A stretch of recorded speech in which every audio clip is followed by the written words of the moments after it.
This podcast is made possible by you, the supporters of WPLN and WNXP, Nashville Public Radio. This is the Nashvillager podcast.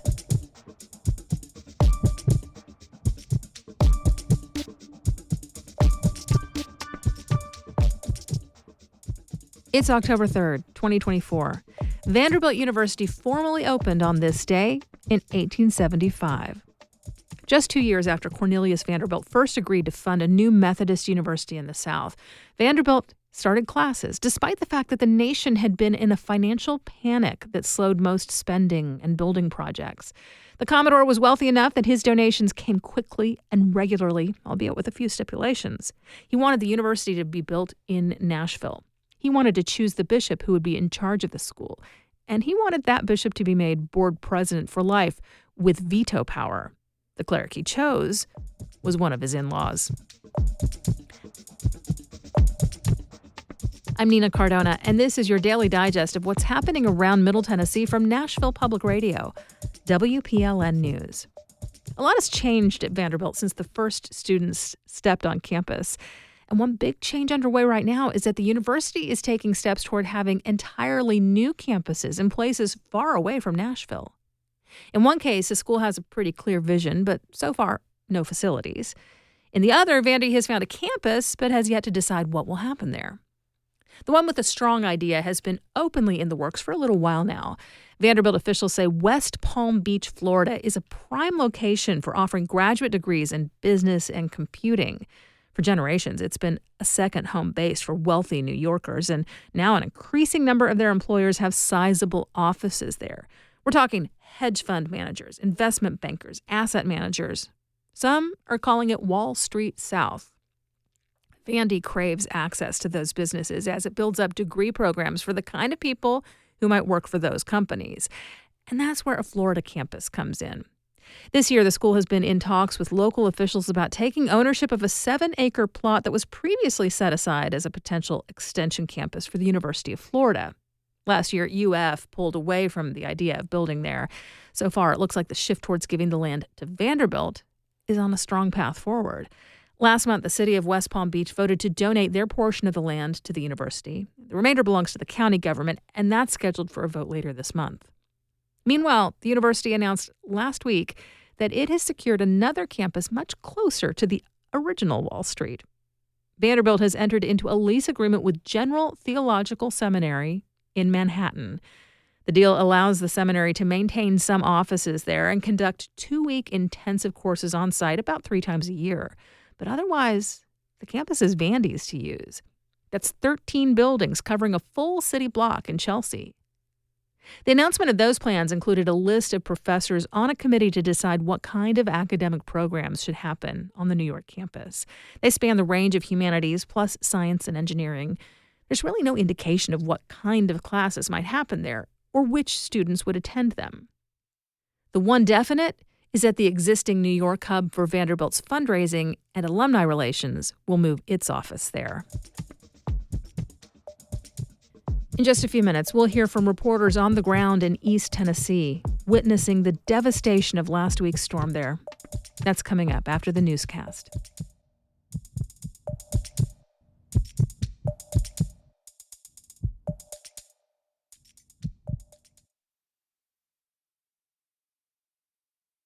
At WPLN, we tell stories about honoring our families. If he become a monk, that means that mom and dad will go to heaven when they pass away. And preserving memories. I never heard of a Rosenwald School. Nobody's never told me that's where I went.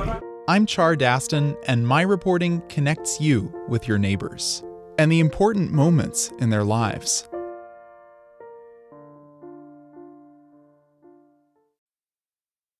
Here's the latest from WPLN News. The death count of people killed in Tennessee by last week's storms continues to rise. Officials now confirm 11 fatalities and say 23 missing persons investigations are still underway. Some water facilities are coming back online after repair work, but as of yesterday afternoon, 15 communities were still under boil water advisories. Bristol Motor Speedway has been designated as home base and major distribution center for further disaster relief efforts in Northeast Tennessee. President Biden has approved the major disaster declaration requested by Governor Bill Lee. That decision means residents in 8 Tennessee counties will receive FEMA cash assistance. That money can help with temporary housing, low-cost loans for uninsured property losses, and programs to help residents and businesses. This is in addition to reimbursement aid for local governments, first responders, and debris cleanup crews. Applications can be filed online at disasterassistance.gov. The Tennessee Bureau of Investigation is now investigating what led to 11 workers at a plastics factory being swept away in last week's flood. Several employees at Impact Plastics say they were told by their managers not to leave work, even though the surrounding Unicoi County was under a flash flood warning and the parking lot was filling with water. 11 employees were caught in the flood from Hurricane Helene. 6 people were rescued. 3 are still missing and 2 are confirmed dead. The Tennessee Immigrant and Refugee Rights Coalition says both employees who died were Mexican citizens. The TBI says it will determine if any of the manager's actions that day amount to criminal offense. Closing arguments were delivered yesterday in the federal trial of 3 former officers charged in connection with the death of Tyree Nichols. Prosecutors told the jury that officers violated the civil rights of Nichols when they fatally beat him at a 2023 traffic stop and then attempted to cover up the beating.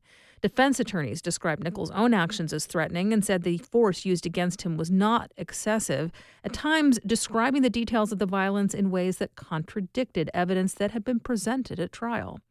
2 other former officers involved in the death of Nichols took plea deals and testified against the other 3. In addition to the federal trial on civil rights violations, all 5 officers face second-degree murder charges in state court.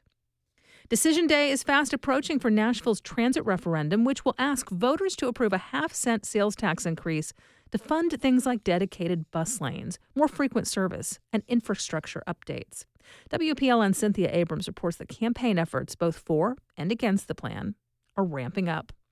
Nashville Moves, the group championing the plan, launched back in April. But they only started running their first digital ad last week. As the city has grown, so has the gridlock. This November, there's a chance to fix Nashville's traffic problems. The mayor's plan has raked in endorsements from a range of groups, even prominent music organizations this week. Nashville Moves is leading the on-the-ground effort, hosting events, canvassing neighborhoods, and running ads. But interspersed with their posters are another kind of yard sign, one that reads, "Vote No Transit Tax." It's an effort from the Committee Against an Unfair Tax, which sees the plan as unfair, unsafe, and unnecessary. That's Diane Neal, an attorney who helps lead the group. She feels like a sales tax increase doesn't fall in line with Mayor O'Connell's campaign promise of building a Nashville where residents want to stay. So here he is now imposing a regressive tax, falling harder on them, making it less and less likely that those essential workers and other workers will be able to stay and afford being in Davidson County. The mayor's office estimates that the increase will cost the average Nashville family around $70 per year. The opposition group, which also has concerns over bus safety and ridership numbers, describes itself as a shoestring campaign. It's really the only organized opposition. That's a marked difference from the last time Nashville pursued a transit referendum, when an effective opposition effort led to a resounding defeat. Cynthia Abrams, WPLN News. As of this week, one other opposition effort has announced its formation. That group takes issue with the regressive nature of a sales tax and calls for transit to instead be funded through a property tax increase. Paramount, the parent company of country music television, began cutting staff from several of its entertainment networks back in June. The layoffs have now reached upper-level leadership at CMT, including Senior VP Leslie Fram. In the country music industry, Fram has been a champion of creating an inclusive workplace culture. A decade ago, she started an initiative to promote an array of female artists. Those efforts also extended to bringing more people of color into executive positions. You'll find more news anytime at WPLN.org. The lives of one East Tennessee community have been forever changed as the Nolichucky River rose out of its banks, destroying bridges and the local water supply infrastructure. WUOT reporter Riley Thompson has this story from Greene County. In Greenville, Tennessee, the Kinser Bridge, which once sat 60 feet above the Nolichucky River, now lays in ruins in the wake of Tropical Storm Helene. Resident Josephine Roberts is at a gas station overlooking the bridge, pick up water being handed out by volunteers. We're managing, because there's people a lot worse than we are. Floodwaters destroyed the intake pumps at the Greenville Water Commission's treatment plant. It could take up to a week to fix them. The station Roberts and her sister-in-law Nancy Daniels had driven to pick up water was intended to last 3 hours, but within just 5 minutes, over half their bottles had already been handed out. Because we figured they were going to be lined up already, so that's we came early. Bob Radink is a pastor of the First Christian Church in Greenville. He helped lead the volunteers passing out water near what's left of the Kinser Bridge. I just came from an area where we're cleaning up a bunch of logs, and I was deep in the mud, and then I came straight from there to here, and I'm not smelling too great. But I live in the city. I live in Greenville, and so we're just right there and just without water. But was without power for about 15 minutes, but that was it. It's really nothing that bad. Nothing like what the people in South Green are dealing with. So my heart goes out to them. At least 4 bridges in Greene County were destroyed during the tropical storm, and 3 were damaged and remained closed in order to conduct safety inspections before residents are allowed to cross. However, this has left many residents, like Roberts and Daniels, stranded. Outside of going out to the Asheville Highway, it's our only way to get to Greenville. Main way to get there. They said there was 11,000 vehicles a day that crossed this bridge.